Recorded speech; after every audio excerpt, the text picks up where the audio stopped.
Lacazette has spoken out about his exit reports, saying that there is no point for me to leave, and that he's happy at the club and he has a contract until 2021, and that in the summer he will not be pushing for a move away from the club. He's very happy at the club, and so he will be staying until his contract runs out. Us Arsenal fans are pretty much happy with that decision, and listen, I don't want Lacazette to go anywhere.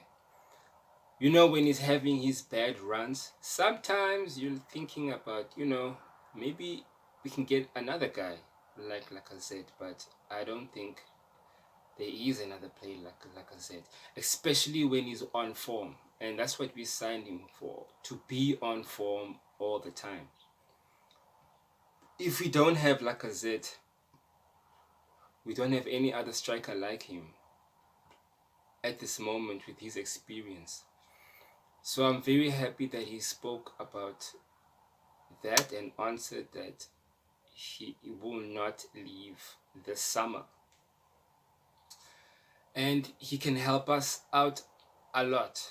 And he's still young also, like in terms of like strikers. Because strikers these days, they are the best strikers in the world. They are over 30, and like I said, is under 30. So I'm happy that he has said that he will not leave at all.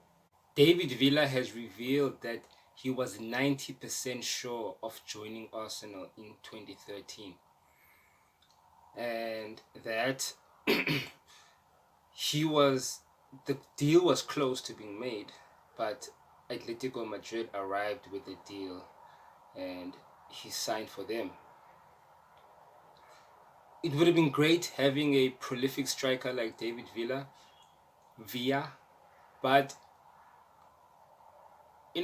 it's a blessing in disguise, because that season, that summer 2013 summer transfer window was absolutely hectic. We were linked to the best players in the world, and let's name them: Higuain, Benzema, Di Maria.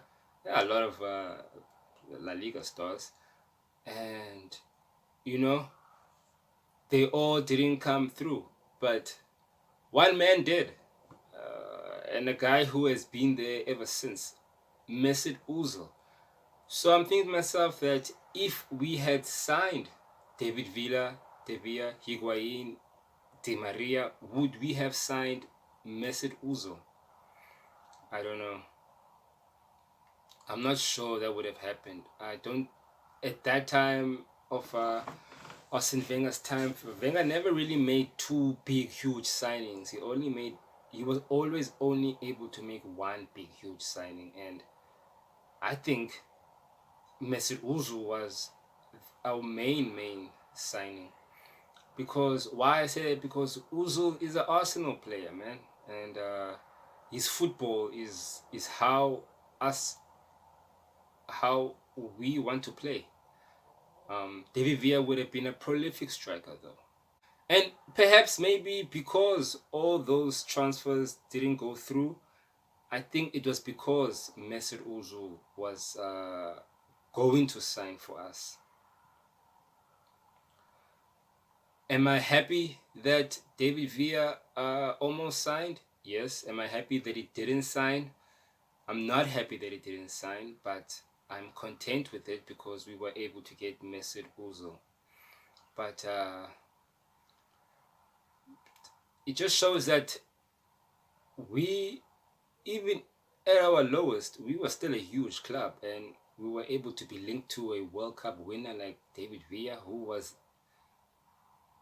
leaving Barcelona that time, and he was just playing with Messi and won the Champions League and the league. And then the season when he went to Atletico Madrid, he won the La Liga title, then I mean, like that time it was Barca or Real Madrid who were gonna win the title, but then Atletico came out of nowhere. David Villa is such a legend, and I wish that he did come here, but you know, that time I don't think we were able to sign him and a player like Mesut Ozil. How Christmas dinner helped convince Van Persie that Arteta was a coach in the making. Um, you know, myself did not really know that Arteta was going to become a coach. Was also surprised when he was appointed as captain of the team back when he played for us. Vice captain too. I was like, vice captain Arteta. I didn't really know Arteta. I only knew him from Everton, and he became vice captain. And I thought, oh my word, who is this guy? And he looked like a leader on the pitch as well. I loved every single performance from him. There were a lot of criticism against Arteta that time, but it was because the people wanted a certain type of midfielder for us. But we had Arteta, and it was a good thing that we had him, because now he's our coach, and we are doing well so far with him, and unbeaten in 2020. So it's a good thing. Van Persie has said that he was always busy with the team atmosphere. You can feel it now. The atmosphere is much better now at the club. He was busy with the tactics, and you can see when the team plays that a lot of tactics are going into every single game, which is a super positive, and he should keep that up. And that he invited, and Van Persie said that he invited the whole team to a Christmas dinner. Once again, Arteta just busy with the team atmosphere, making everyone feel involved in the team, and that's great. Arteta doesn't seem like a guy for me that is just going to sell anybody and make his, you know, and let go of players. I think he loves every single player. He trusts the club to sign very good players, because I think that trust comes from when Arsenal signed him. So he trusts the recruitment of the club, and he's not going to be one of those coaches that's just going to throw away players. No, he's going to rather develop the player, because there's a reason why the club signed this type of player. So Arteta has shown signs since way back then about him becoming a coach. And before, when as soon as Arsene Wenger left, there were a lot of rumors about Arteta.